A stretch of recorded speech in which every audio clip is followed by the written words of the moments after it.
Nitwa Medali Bashana, nkaba ndi umuyobozi w'ingoro y'amateka y'urugamba rwo guhagarika Jenoside, imwe mu ngoro 8 zigize ikigo cy'igihugu cy'inteko y'umuco. Iyi ngoro y'amateka y'urugamba rwo guhagarika Jenoside ikaba yarafunguwe ku mugaragaro na nyakubahwa Perezida wa Repubulika Paul Kagame ku itariki 13 z'ukwezi kwa 12 mu 2017. Ikaba ari ingoro yubatse mu ngoro y'inteko nshingamateko, kubera ko iyi ngoro y'inteko nshingamateko niyo yacumbikiye abanyapolitike ba RPF Inkotanyi ndetse n'abasirikare 600 ba RPA ubwo biteguraga gushyira mu bikorwa amasezerano ya Arusha yateganyaga ko hagomba kubaho leta y'inzibacyuho yaguye y'ubumwe bw'abanyarwanda ndetse n'inteko nshingamateko ihuriweho n'imitwe yombi. Iyi ngoro y'amateka y'urugamba rwo guhagarika Jenoside ikaba igizwe n'ibice bibiri. Igice cyo hanze kigizwe n'amamonima atandukanye agaragaza amateka y'urugamba rwo guhagarika Jenoside,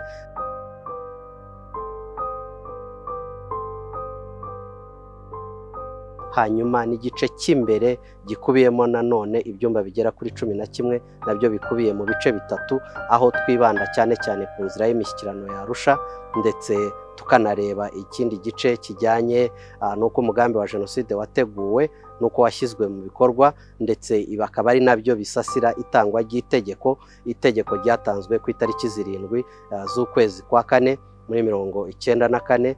ritanzwe n'umugaba mukuru w'ingabo za RPM Major General Paul Kagame ahagana saa 9 z'amanywa, akariha abagaba b'ingabo abasaba ko bagomba guhagarika Jenoside bakarokora bicwaga ndetse bagasenya n'ibirindiro by'umwanzi. Hakaba hanakubiyemo n'ibikorwa by'ubutabazi ndetse n'ibitero bitandukanye bikakaye byagiye bikorwa ku ngabo za FARC hagamijwe kugira ngo zinegekazwe, hanyuma ibikorwa by'ubutabazi bishoboke kugeza ku itariki 4 z'ukwezi kwa 7 ubwo umujyi wa Kigali wabohorwaga, ndetse ku itariki 19 hagashyirwaho guverinoma y'ubumwe bw'abanyarwanda. Hakaza rero icyiciro nanone gisoza cy'abanyarwanda bagize uruhare mu bikorwa by'ubutabazi cyangwa se ubumuntu mu gihe cya Jenoside, barokora abahigwaga cyane cyane babahisha bakanabashyikiriza ingabo za RPA. Ibyo nibyo bikubiye muri iyi ngoro y'amateka y'urugamba rwo guhagarika Jenoside. Iyi ngoro kandi ibifunguye ku banyarwanda n'abanyamahanga batugenderera buri munsi kuva saa 2 kugera saa 12 za buri munsi.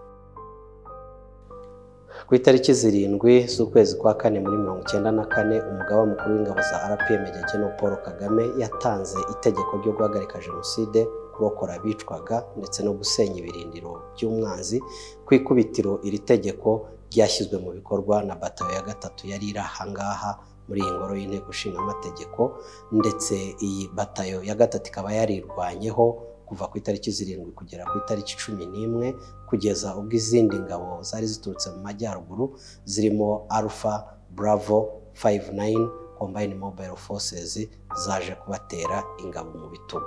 Uwashaka gusobanukirwa birambuye uko izi ngabo zirwanyeho nuko zakoze ibikorwa bitandukanye byo kurokora abicwaga hano muri Kigali, yadusura muri iyi ngoro y'amateka y'urugamba rwo guhagarika Jenoside.